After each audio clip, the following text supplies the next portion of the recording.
Night is now falling, so ends this day. The road is now calling, and I must away. So for today's video, we're going to be suffering through The Hobbit, The Battle of Five Armies. Today's movie commentary is going to be on The Hobbit, The Battle of Five Armies. Okay, look, some inside baseball. This is the second time I'm recording this commentary. I'd corrupted audio files last time, but even still, I don't like this movie. This movie sucks. Out of the three Hobbit films, this is the one I've seen the least, and for good reason. An Unexpected Journey I unabashedly love. The Desolation of Smaug is a mixed bag, but overall, I like it. This film sucks. Like, there's a handful of really good moments, but other than that, this film sucks. I hate it. There's a reason why I've only seen this film like 2 or 3 times. If you thought I was nice to the Hobbit trilogy in the previous 2 commentaries, I'm not holding back on this one. It's like one of the 2 moments where I will genuinely point out and go, no, this is good, this is good. For the most part, this film just, I hate it. It sucks. So without further ado, let's just get into this. I don't know if you can tell I'm a little bit sick. I don't want to watch this film again, but we're gonna have to do it, I'm afraid. But before we get into the video, don't forget to like, comment, subscribe, follow me on social media. It's all down in the description. Don't forget to follow me specifically on Instagram. That's where I'm most active. And yeah, without further ado, let's get into the commentary. Save me. So this time around, we're not introduced to the film with the lovely do-do-do-do-do-do-do melody as the title card comes up. Instead, we're introduced to the film with this very ominous leitmotif. You know, Smaug is about to attack Lake Town, and this is kind of a double-edged sword because on the one hand, where's my Hobbit melody, man? It's so nice that all the films started the same way, but now this time around they changed it. But that's more of a nitpick, because on the other hand, and this is obviously the reason as to why they did it, and it works much more effectively, it's to continue on the stakes from the end of Desolation of Smaug. It would be weird to end Desolation of Smaug, especially if you're watching these films back to back, and your Smaug flies off to Lake Town and is all like, I am fire, I am death. And then you head straight into the Battle of the Five Armies and it's all like do-do-do-do-do-do-do. So like tonally it makes sense. But a part of me does wish they found some way to include the Hobbit leitmotif in the opening title, but again, it's a nitpick. If you stay here, your sisters will die. Is that what your father would want? Now, in the previous commentaries, I've gone on about the colour grading for these films and the fact that these films are shot on digital and the blooming and the halation effects and stuff are too much. But there's something about this film that, colour grading wise, it feels different to the other 2. But there's something about this film in particular that just looks ugly. Like, it's not as nice as the other 2. Like, it's more desaturated and the colours aren't as well composed. Or, do you know what I mean? Like, there's something about it. Looking at it, it feels different to the other 2, but not in a good way. I will say the effect of Smaug burning Lake Town looks pretty cool. Like, he's just going like meow meow. Like, it's cool. In many ways it does remind me of the animated film. But then again, Smaug in the animated film just looked weird. He looked like a weird like cat dragon thing. It's like, huh? Bilbo, Bilbo, Bilbo Baggins. He's only 3 feet tall. If only we could take more of these poor people with us, but they're hardly worth it. I quite agree. Haha, bad people are obviously bad, haha. If it isn't my favourite character of the film, Alfred. Look, I just want to preface this now. The actor is doing a good job for what he's being told to do, but what he's being told to do is not good. I've seen this actor in other things, he's good. I don't blame him, and in many ways, he has like 1 or 2 funny moments, but that's all because of his performance. Other than that, the character of Alfred is terrible. The way he's written is terrible. He's so paper thin. He's so one-dimensional. He's stupid. I don't like Alfred. Like, they focus so much on him, but they don't even kill him off properly. They wait till the extended editions, and mark my words, when I bring up the extended editions for this trilogy, because I found out some stuff about the extended versions that I didn't know before, and now knowing that information, it made me hate this trilogy a little bit more. Like, what is going on? Well, Peter Jackson, what were you thinking? But we'll get into that in a little bit. What? What in the physics? How? How did the master not die? How did that work? How was there enough leverage?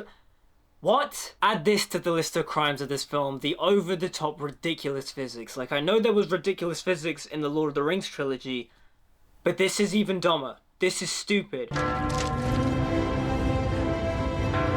Okay, this might be a bit of a nitpick, but how is Bard not reacting to the noise of the bell? Like, it's literally ringing above him. He should be all like, ah! He should be like the Venom symbiote right now, but He's not. He's just taking it, and it's weird. Okay, so why is Bard just shooting the dragon with a bunch of arrows? Like, that's what he does in the book, because in the book, the black arrow is just a black arrow. It's not meant to be this, like, big, epic thing of, like, oh, you put it in a wind lance because it's a very special arrow, and then, you know, it can pierce the dragon's hide. It's just meant to be a regular arrow with a black feather. Like, what?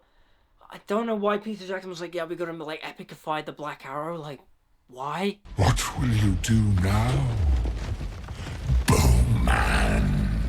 Why is Smaug just, like, taunting Bard in a way, just going, like, Bowman? Like, there's nothing threatening about calling him Bowman. You're not belittling him. He's literally an archer. Like, in the book, Bard is called Bard the Bowman just because he's an archer, and that's, like, Tolkien's, like, you know, little quirky way of going, oh, look, it's Bard the Bowman. Like, I don't know why all of a sudden this film is just trying to turn it into, like, this cool nickname of, like, Bowman. Now, I know Smaug is vain and prideful, but why is he taking his time to belittle Bard? Is it just because he's the only one that's willing to stand up to him? Because it's a bit weird, like, he doesn't know that Bard is the descendant of Gideon, the one that shot him with the black arrow before. Like, so why is he just going like, yeah, I'm gonna taunt this Bowman? What is this? This is so stupid. This isn't epic. This isn't cool. This looks dumb. And the award for the most melodramatic death goes to Smaug the Magnificent, because what is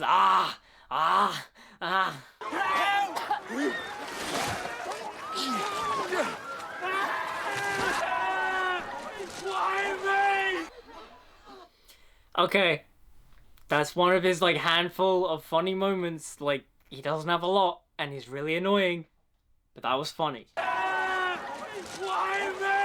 I know how I feel. I'm not afraid.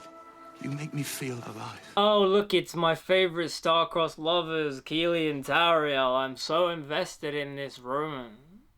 It's cringy. It's corny.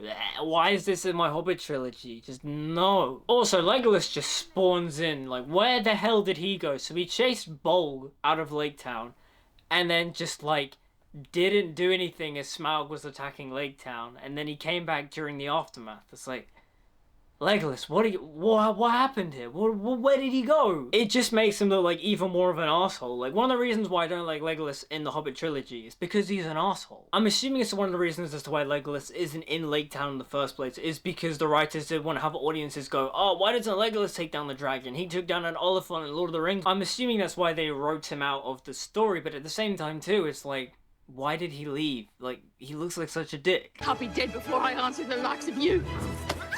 Maybe that can be arranged.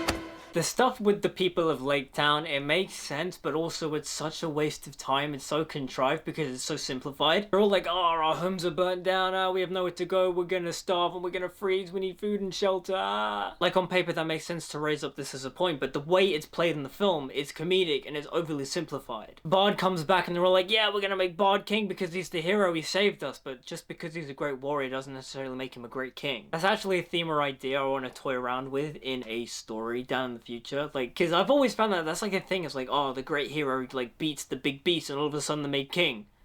But why? I don't know. I feel like that'd be an interesting thing to include in a book. Oh, hail to the Dragon Slayer! Oh, hail King Bard! What is the purpose of Alfred? Like, he's not funny. Like, and also, why does Bard trust him so much? Like, what is going on here? Gold. Gold beyond measure.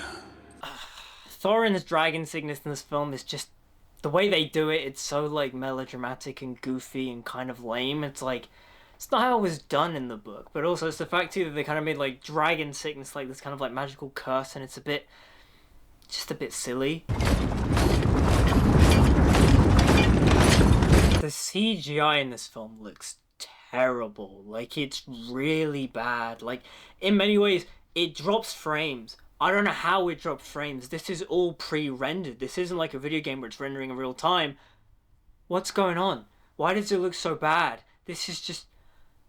ugh. This movie is an eyesore to look at. This film sucks. And look, people will defend this film going, oh, you can excuse the poor visuals because the story for this film's not even good, so I can't excuse the poor visuals because this is what's meant to be, you know, the big spectacle and I'm supposed to be entertained by this. I'm not. It's an eyesore. I don't want to look at it. It looks terrible. The Orc I pursued out of Lake Town. I know who he is. Bolg, spawn of Azog the Defiler. Okay, no, so the film does explain as to why they wrote Legolas. He was chasing off the Bolg because he's a Gundabad orc, and he's like, oh, the Gundabad orcs killed my mum. But at the same time, too, I didn't get that feeling from the end of Desolation of Smaug. This seems like a really half-assed excuse that they just wrote in to go, oh yeah, no, this is why he left. Okay, so the stuff at Dol Guldur is not very good, because essentially it all boils down to Gandalf goes to Dol Guldur, he gets captured by Azog, and then the Necromancer is revealed to be Sauron. And then the White Council come to save him, Galadriel, Elrond, and Saruman. They fight the Nazgul for a bit, but they don't really look like the Nazgul, they're just like these weird like spectral ghosts. Galadriel then does her thing, which is like, in place of a Dark Lord you would have a queen mode thing, and then like banishes Sauron or something. You have no power here! And then Saruman's all like, oh, I'm gonna go chase after Sauron because I need to become evil for the Lord of the Rings trilogy. And it's like, okay. Leave Sauron to me. What was the point of all this? It feels like one of those pointless side missions you would play in like Skyrim or The Witcher 3, where it's kind of like, there's not really a point to this, this is just like a side mission, but it's not a very good one. No, like I feel it would make it worse. Okay, the stuff between Balin and Bilbo and the dwarves, whenever the dwarves and Bilbo interact in this film, it's great. Those are some of the nuggets of gold in this film. When the dwarves interact with Bilbo, because the previous films have built up their connection, their bond, you buy it. When they're worrying over Thorin, where Bilbo's like, oh, if Thorin found the Arkenstone, would it help him? And Balin's like, no, it would make him worse. That stuff is really good. It's character stuff. It's stuff where the characters' actions are reforming one another. The chemistry between these actors and characters are palpable. You feel it. You buy it. You go, yes, I am sold on this storyline because, yes, I like the way this is playing on screen. This isn't the paper-thin forced comedy of Alfred. This isn't the bad action set pieces. This isn't the forced-in stuff with Tariel and Keeley. This is organic. This feels like it's part of the story. This is the real part of the story. Like this moment between Thorin and Bilbo with the acorn, it's a fantastic scene. It's a wonderful little character moment, and it's so sentimental and heartfelt where Bilbo's like, I picked up this acorn in Beorn's garden. I'm gonna go home, plant it in my garden, and when it grows, I'm gonna, look at it and think of the memories of its adventure, the good, the bad, and how I came back home. It's beautiful. It's wonderful. More of this, please. I do not know how to thank you. Your gratitude is misplaced. I did not come on your behalf. I came to reclaim something of mine. Thranduil, similar to Legolas, is an asshole. Like, the thing is, right, is that Thranduil in the book is not meant to be this, nasty of a character. He's such an asshole in this. But from what clips I've seen of the extended edition for this film, the reason why he's such an asshole is because the gems in the mountain belong to his wife. But you don't get that reasoning or justification in these films. No, he's just an asshole because he's an asshole. But also too, the way he characterizes himself, why would Bard trust him if he literally just went like, oh no, I'm only here because of the gems in the mountain. I'm not here to help your people. Like, wouldn't it be better to disguise your intentions? Bard doesn't really question Thranduil or his loyalty. He's kind of just like, oh yeah, Elf King, I'm gonna trust him just because. I will not treat with any man, while an armed host lies before my door. So this conversation between Thorin and Bard, how does that work? Because Bard is some 6 foot tall man, and Thorin's a dwarf. But the way the camera is placed, it's like a straight eye line, but realistically, Bard who is taller would be like here, and Thorin who's short would be down like there, so logistically, how does this shot work? Because there's no tilt in the angle of the camera. It's just like a straight on shot. It's a bit weird when you think about it.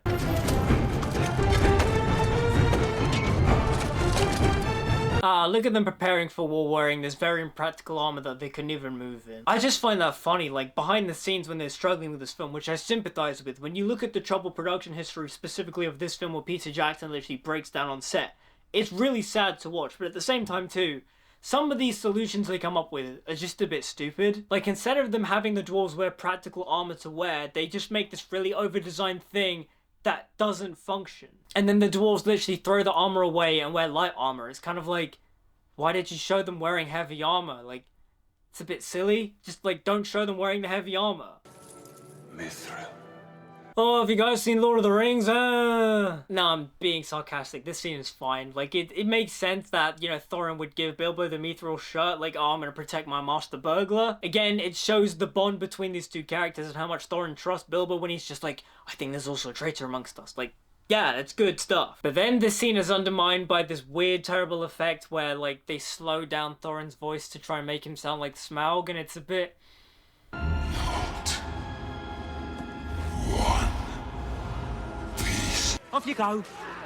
On your oath. Who's in charge here? Okay, so a weird thing is that Gandalf now has a new staff. Now, I didn't notice this the first time I saw this film, but yeah, Gandalf has a new staff. At the end of Desolation of Smaug, we saw it get destroyed. Apparently, this is the same staff Gandalf wields in the Fellowship of the Ring, but the thing is that we don't know how he gets this staff. But in the extended edition, we see Radagast give Gandalf this staff, and it's like...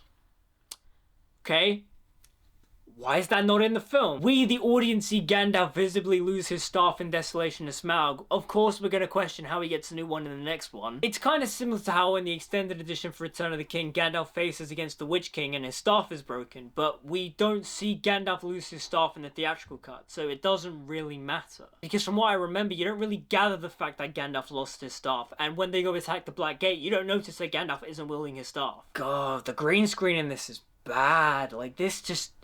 doesn't look good at all. This is so awful. Look at the way the camera's moving. This film is literally dropping frames. The CGI in this film is so terrible. These poor visual effects artists, man, they were probably like rushed for time and everything, but it doesn't look properly rendered. The frames are literally dropping. Yes. Sorry about that. This is why Martin Freeman is the perfect Bilbo Baggins, and this is why Bilbo Baggins is a fucking legend.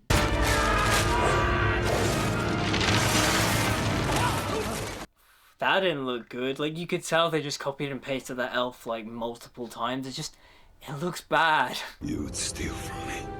Steal from you? No.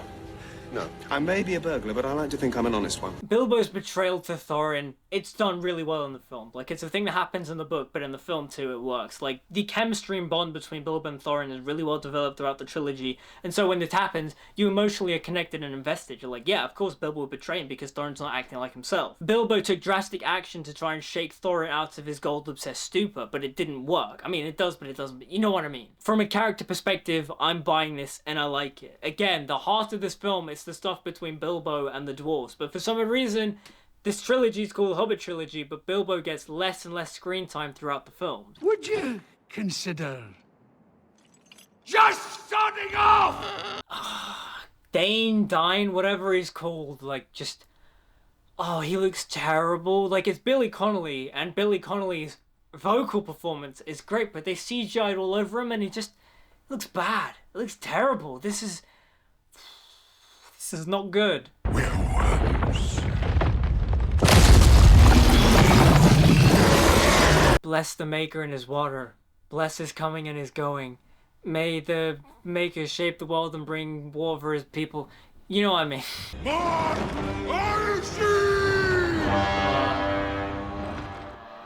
Dabza. Yes. Save me. Azog's blowing his horn. Save me from it. I don't want to watch this film anymore. It's the best part. No, it's not. You watch the... It gets better every time you watch it. No, it doesn't. It really doesn't. He's dropping frames as he does it. You're a soldier, man. You're a soldier. Thank you. I have to do this again. I can't believe it. I'm so pissed. Oh, thank you so much. I'll speak to you soon. Okay, man. See you later. Love you, man. Love you too. Mwah. So, Azog has started blowing his horn. This is something I didn't notice because, again, I've not seen this film many times, but Azog has this stupid horn that he keeps blowing, and it's just really stupid and really annoying. I didn't originally notice this, but my friend Darren did, and ever since he pointed it out, I hate it, and it's really annoying. The film really wants me to go, yeah, that's so epic, but it just looks awful. And because it looks so awful, I'm just not invested. It looks terrible. I'm like, this doesn't look good. At the end of the day, film is a visual medium, and this just sucks. It doesn't look good.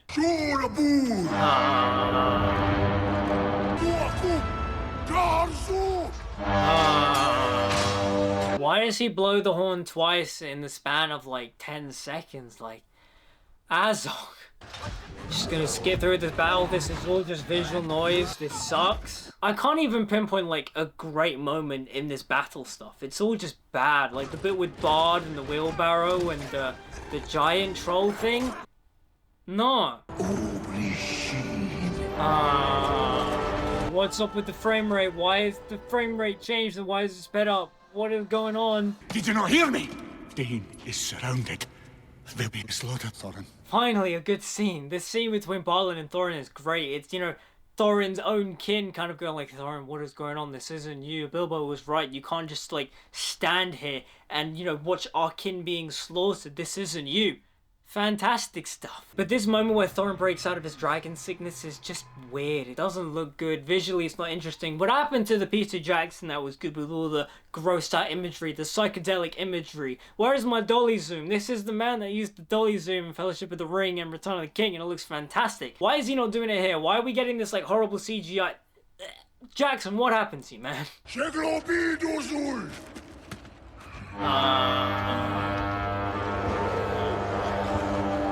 I will not hide behind a wall of stone while others fight our battles for us! Thing is, their light armor was perfectly fine in the previous films. Why all of a sudden is like Thorin less protected? Like, why has he got like such really exposed neckline? It's a bit jarring. But this scene between Keely and Thorin is great. Like, yeah, this is the kinship of the dwarves as they rally to their people as they join the battle. It's great. Surely.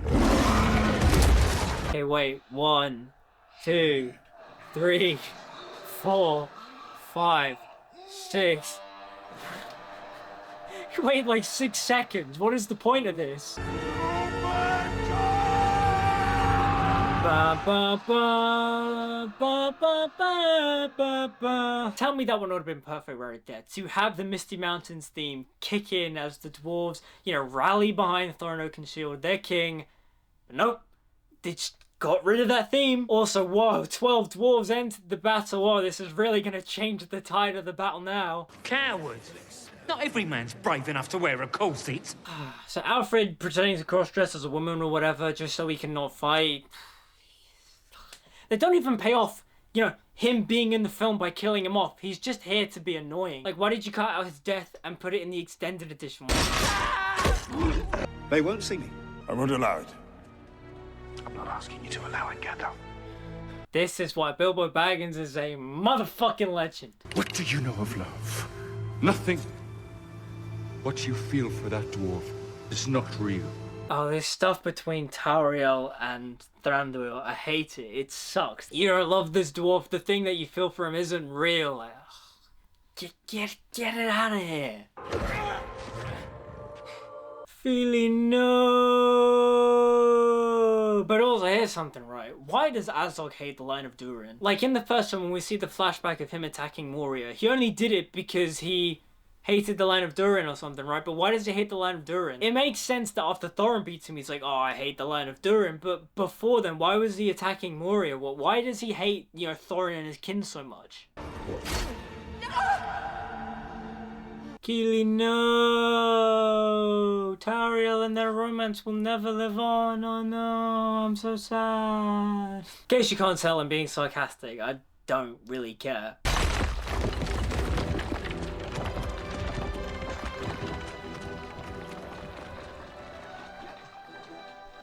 Jackson, what were you thinking? What were you actually thinking? Do you actually think that looks cool? Because it really doesn't. It looks so stupid. Why not have like Legolas jump up before it breaks or something? Or have him do something that's like physically possible. This sucks.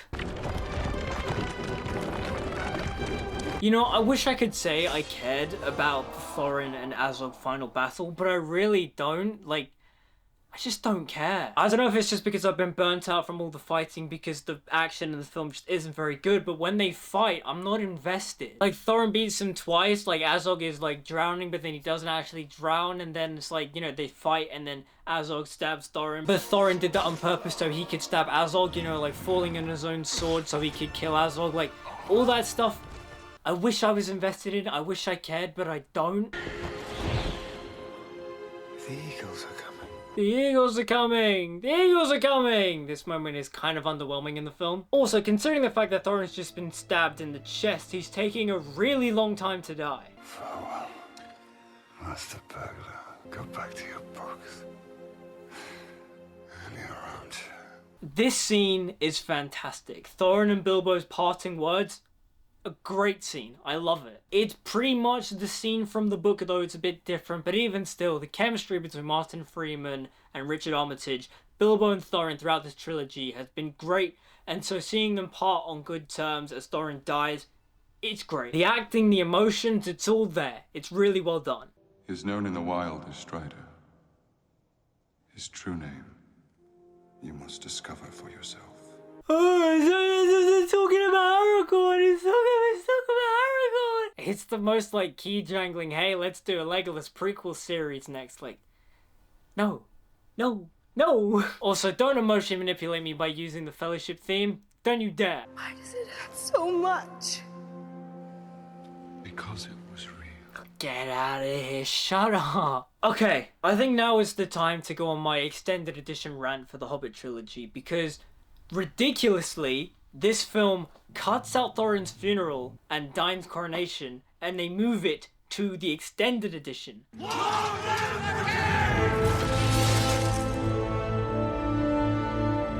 Why? That's relevant plot information. We want to know as an audience who is taking over Erebor, but also we want to say goodbye properly to Thorin. Whose idea was this? Why did we get more dumb stupid action and more Alfred, and why did we not get plot relevant information like Dain's coronation and Thorin's funeral? And then let's talk about the extended editions for this trilogy as a whole. So when I was talking about the first two films, I was complaining a lot about mainly Desolation of Smaug. Oh, why didn't they do this scene from the book where they go into Mirkwood and then Bomber falls in the river? And also, why didn't they do the introduction scene with Beorn? No, they did do all that stuff. It's just in the extended edition. But then also, why as an adaptation are you taking out the scenes from the book and moving them from the actual main theatrical films and putting them in the extended editions? That doesn't make any sense. That's stupid. Why are you dragging out this already dragged out story by removing the plot relevant information, the bits of the story that I as a fan would recognize, but also is technically essential to the plot of the story of The Hobbit? Why are you taking that and moving them to the extended editions, a supplementary piece of media, a supplementary bit of material? What are you doing? Jackson, no! Why are you wasting my time with extended, drawn-out action set pieces that don't look very good when you could be giving me more of the things from the book that I want to see? Like, yeah, I'm annoyed. I can't defend that. I won't defend that. It's made me look at this trilogy in a much lesser light. Don't get me wrong, I still love An Unexpected Journey, but Desolation of Smaug and the Battle of the Five Armies are just even more annoying in my eyes now. Though I still will say I do like the Desolation of Smaug. I don't think it's great, but I like it. You are welcome anytime. Although the dwarves themselves are underdeveloped, I still like the bond they have with Bilbo, and the moment where Bilbo says goodbye to them and invites them to tea, it's great. You needn't worry about that ring. It fell out of my pocket during the battle. I lost it. Okay, this is so weird. Why does Gandalf know about the ring? Like, even if he doesn't know it's the one ring, it kind of just negates the whole point of the Lord of the Rings trilogy. Like, at the beginning where Gandalf's just like, oh, Bilbo has a magic ring. What? Why does he know that Bilbo has a magic ring in this? But this is so weird. The Lord of the Rings prequelitis in this film just doesn't make any sense. You're a very fine person, Mr. Baggins, and I'm very fond of you. You're only quite a little fellow in a wide world, after all. Whoa, it's the line from the book. Don't try and trick me by putting in this dumb Lord of the Rings prequelitis thing and then, you quoting the book. Don't do that to me, Jackson. Don't emotionally manipulate me like that. Who is this person you pledged your service to? Thorin Oakenshield. He was my friend. I love that payoff of Bilbo going, yeah, Thorin Oakenshield was my friend, because before he left the Dwarf Company, he was like, Thorin was, but he couldn't get the words out. He didn't know what the words were to say. Like, he was my king, he was my friend, he was my, leader. But I love that as soon as Bilbo gets home, he finally finds the right words and goes, he was my friend. Good stuff. Well done, Jackson. Like, again, that's one of the, handful of great moments of this film. Like, just Why wasn't there more scenes like this in this film? No, thank you. We don't want any more visitors, well-wishers, or distant relations. And what about very old friends? Okay, so this is a fun little anecdote. Before this film came out, I was wondering how are they going to end the Hobbit trilogy? And in my brain, I was like, it'd be really cool if they, end the film with Bilbo, meeting Gandalf like he does in Fellowship of the Ring. No, thank you. We don't want any more well wishes, blah, blah, blah. And so when I was in the cinema watching this film, I was like, yeah, they did the thing. That's the thing. That's great. They did what I thought they were going to do. That's so cool. I do love the fact that the credits of this film pay homage to Return of the King. It ends the film with this hand-drawn portraiture, like in Return of the King. I like that. I think that's very cool. And also, Billy Boyd's song, The Last Goodbye, beautiful. I love it. I saw the light fade from the sky. On the wind I heard a sigh as the snowflakes cover my fallen brothers. I will sing this last goodbye. Night is now falling, so ends this day. The road is now calling, and I must away. So that was The Hobbit, The Battle of the Five Armies. I won't lie, I'm drained. I don't like this movie. Again, I will still stand by the fact that if the Hobbit trilogy was not a trilogy but the planned duology, or if this whole trilogy was cut down into like 4 hours, which I know there are a bunch of fan edits of, this trilogy would have been perfect. Like, there's so much good in here, but also there's so much like fluff and padding, and it's like, we don't need this. Why is this here? What is this Tariel Keeley romance doing in my Hobbit trilogy? Get it out of here. Like, I really do wish the original films that were planned were made. An Unexpected Journey, and they're back again. That's all you needed. I don't know. Warner Brothers, why did you sabotage this trilogy? Warner Brothers, MGM, New Line Cinema, whoever sabotaged this trilogy, why? Why? You had greatness here, and you spoiled it. But then also too, Peter Jackson's decision making cannot go unscathed here, because yes, whilst I feel sorry for him for having to deal with the political, behind the scenes nonsense, he did also make some pretty terrible decisions in this film. Like, I'm sorry, Legolas running up the falling stairs, that's on him. But look, there's a bunch of great stuff in this trilogy. Martin Freeman, Ian McKellen, the dwarf cast, like, they're all really good. There's moments of brilliance here. At the end of the day, the Hobbit trilogy is a massive disappointment and pales in comparison to the Lord of the Rings trilogy. At least from what I can tell, most audience members do not like this film. But those are just my thoughts. What do you guys think about it? Leave it in the comments down below. Like, comment, subscribe, follow me on social media, all the good stuff. It's all down in the description. And until we meet again, see you guys next time. Don't watch